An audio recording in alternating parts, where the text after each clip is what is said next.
Y ya estamos en comunicación con Daniel Arroyo, exministro de Desarrollo Social, y queríamos charlar con él porque la verdad que es una voz más que autorizada en temas sociales, sobre todo, ¿no? Y muy conectado también con lo que son los barrios populares, los comedores, las organizaciones sociales, porque ha tenido trato cotidiano y diario precisamente con todos esos referentes. Daniel, gracias por atendernos.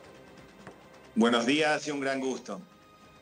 Bueno, a ver, diputado, teniendo en cuenta lo que pasó ayer, primer tema, obviamente, de cajón, la primera pregunta es, a ver, una evaluación de lo que sucedió ayer, porque finalmente es lo que vos esperabas, hay cosas que quedaron afuera, hay cosas que debían quedar afuera, cómo va a repercutir en los trabajadores, lo que se aprobó en general, y luego vamos a ver el camino que siga en el Senado. Lo que se aprobó ayer, en mi opinión, es una pena. El gobierno logró una ley, yo voté en contra, logró dos leyes, la ley bases y el paquete fiscal. En mi opinión, es un retroceso más que un avance, pero logró una mayoría legítima. Yo creo que hay tres problemas concretos para la vida cotidiana. Uno, para las mujeres a la hora de jubilarse. Es cierto. Porque lo que va a pasar en la práctica es que el 90% de las mujeres no se va a poder jubilar en los próximos años. Va a llegar a los 65 años y va a tener una pensión que va a ser, con suerte, el 80% de la jubilación mínima. O sea, hay un problema. Claro, pues se terminó la moratoria. Hoy, 9 de cada 10 mujeres no tienen los 30 años, pero con la moratoria van comprando años y se acomoda. No hay más moratoria, si se aprueba en el Senado, y entonces pasa a 65 años, es proporcional a lo que pagó y en el mejor de los casos va a ser el 80% de la jubilación mínima. Ese es un problema importante, en mi opinión. El segundo problema que yo veo acá es el tema del blanqueo. Se permite blanquear dinero, traer dólares sin ningún tipo de control. Una cosa es que alguien traiga 20, 30 mil dólares que tiene guardado en el colchón y que quiere hacer un negocio, y otra cosa que venga 500 millones de dólares, dinero pero además puede ser, claro, dinero de origen dudoso. Ese es el tema y eso es lo que criticaba la oposición, ¿no? Porque es blanquear por blanquear y por ahí te vienen también el dinero de narcos, no sé. Absolutamente, y eso es grave, de verdad es grave. Yo lo veo como muy complicado realmente, porque en la práctica lo que va a hacer es que el que entra dinero nadie le va a preguntar el origen de los fondos. Claro. El esquema es hasta 100 mil dólares no tiene penalidad, lo cual es lógico, mucha gente tiene ahorrada plata, pero ahí, a partir de arriba solo paga el 5% de penalidad de tributo y entra lo que quiere sin ningún tipo de control. Eso, la verdad que yo lo veo seriamente complicado. Y después hay otra serie de proyectos y de leyes que en esencia complican. Sí. Por suerte, en el último momento pudimos lograr que el monotributo social, el que es monotributista de la más baja categoría, estoy hablando, el que hace changas, el cartonero, el que cada tanto factura, lo estaban eliminando, logramos que por lo menos lo extiendan 90 días y trabajar en otro proyecto de ley. En términos generales, ¿qué pasa con el capítulo de reforma laboral? ¿Cómo afecta o perjudica esto? Pienso en las pymes, en las pequeñas y medianas empresas. Al trabajador, primero el periodo de prueba es de 6 meses a 1 año. O sea, uno va a trabajar y para que quede efectivo, si la empresa es más chica son 6 meses, si es más grande es más tiempo, pero se extiende a partir de los 6 meses el periodo de prueba. Eso es lo primero. Lo segundo es con el tema de la indemnización. Con el tema de la indemnización, el que hoy estaba trabajando en negro tenía una multa a la empresa y cuando lo indemnizaban tenían que pagarle el doble. Esto se anuló, o sea, va a tener una indemnización común. Esos son como los cambios más importantes y en términos generales no se incorporó a lo que había que incorporar para mí, y es el tema de promover el empleo joven, que el joven que va a tomar un primer empleo, a ese sí, a la empresa hay que darle una deducción impositiva, que pague menos aportes patronales.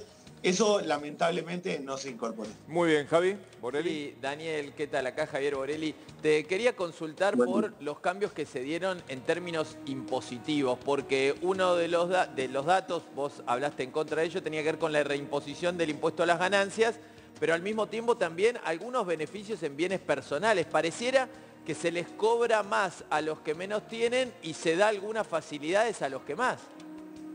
Es así, eso objetivamente es así. Hay 1 millón de personas que habían dejado de pagar el impuesto a las ganancias y que vuelven a pagar el impuesto a las ganancias.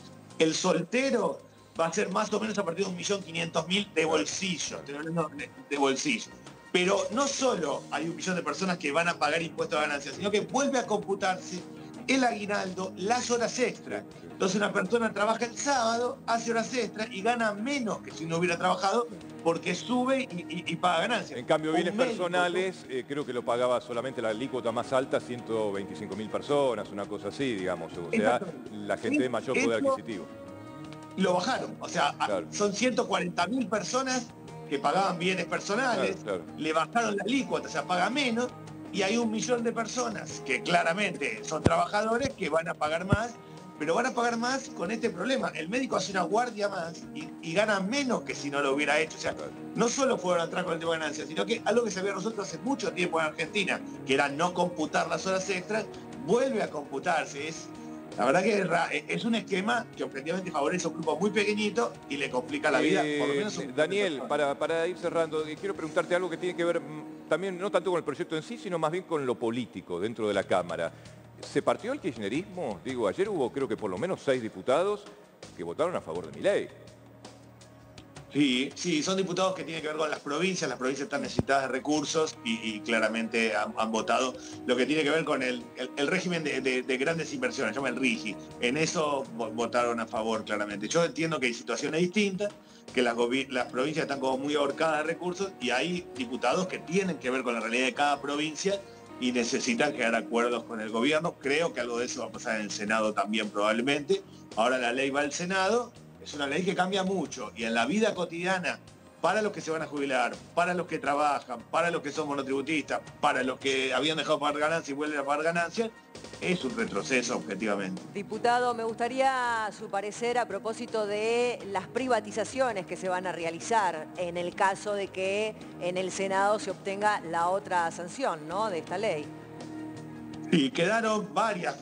Se sacó el Banco Nación, se había sacado YPF antes, pero quedó, por ejemplo, Núcleo Eléctrica, que no tiene ningún sentido, es energía nuclear, o quedó ARSAT, o quedó todo el complejo de la televisión pública, de radio y difusión pública, todo eso quedó para privatizar o para concesionar.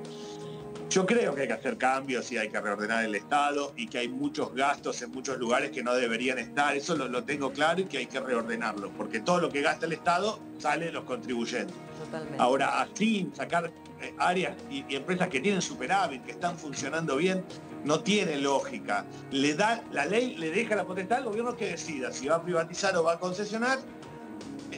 A diferencia de los 90, que había muchos interesados en comprar las empresas argentinas, hasta acá tampoco eso parece, o sea, habrá que ver cómo funciona. Lo que hay es un achique muy, muy grande del Estado, claramente.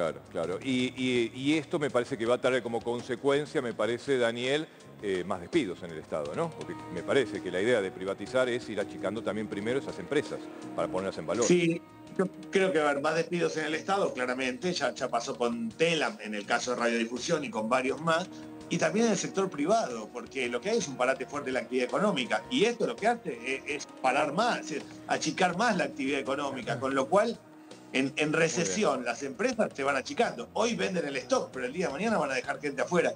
Es preocupante, yo creo que hay que encarar otra cosa. Daniel, muchísimas gracias como siempre, diputado Daniel Arroyo, por este contacto Gracias, con La buenos días. Primera. Un abrazo.